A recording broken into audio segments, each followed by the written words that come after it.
support it. And before I close, I'd like to point out that the Obama administration may feel the same way. The administration did not issue a statement of administration policy on H.R. 2187. That's a deliberate decision not to endorse the bill, and that is conspicuous. I can't help but wonder if President Obama agrees that now is simply the wrong time to swipe a $40 billion charge on the government charge card and send the bill to our children and our grandchildren. And I urge a yes on the motion to recommit. Thank you, Madam Speaker. Does the gentleman yield back his time? I yield back the balance of my time. For what purpose does the gentleman from California rise? In opposition to the motion to recommit. The gentleman is recognized for 5 minutes. Madam Speaker and members of the House, this legislation last year had bipartisan support as it passed this House overwhelmingly. Why did it have that support? Because this legislation enabled the federal government to partner with local school districts who are looking to repair and to restore and renovate their schools to make them more energy efficient so that those local school districts could save on the average $100,000 in energy bills by making these changes. We know that the economy has made it more difficult for those local school districts to be able to repair and renovate and restore those schools that are in such bad need of that kind of work. So we offer the hand of the federal government as a partner with those districts based upon those local priorities, some of which have been waiting for several years. That partnership is critical to the survivability of these districts in meeting their energy needs as we go forward. So what do we have here? We have an attempt to kill this amendment based upon a deficit from a party that gave us and left office with $1 trillion in deficit when they entered office with $5 trillion in surplus.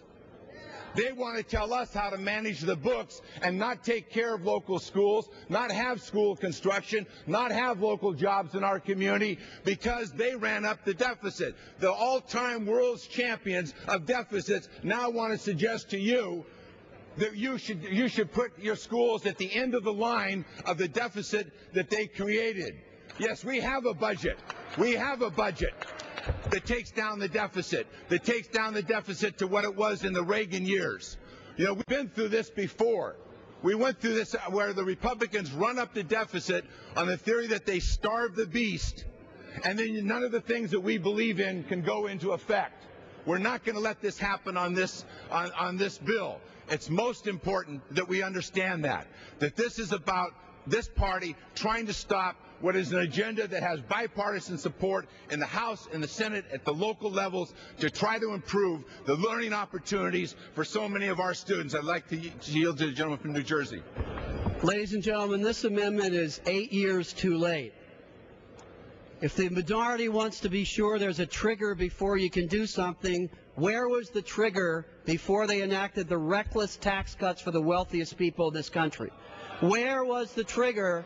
Where was the trigger before they enacted? Let's hear it. The gentleman will suspend. The House will be in order. Gentleman from New Jersey. Where was the trigger before they enacted the disastrous Medicare Part D program and plunged us further in deficit? And where was the trigger before they poured over $1 trillion into a mismanaged war in Iraq? This amendment is 8 years too late. Vote it down. From New Jersey yield? Will the gentleman from New Jersey yield? No.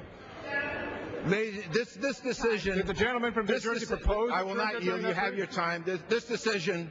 I ask for regular order, Madam Chair. This decision is simple. The gentleman will suspend. The House is not in order. The gentleman from California is recognized. This decision is simple. The American public made a decision. They want us to go in a new direction. They want us to improve our education systems, our health care systems, and our energy systems. The party on the other side is not interested in that. They don't have those solutions on the table. They haven't presented those solutions on the table. But what they want to do is infringe on the ability of this president and this country to move forward in a new direction. We cannot let that happen. They didn't do it. This is a party that is now holding weekend talk sessions about how they lost their way. Yeah, they lost their way on fiscal irresponsibility for 8 years, and now they want the school children of this nation to pay the bill. I ask for a no vote on the motion to recommit.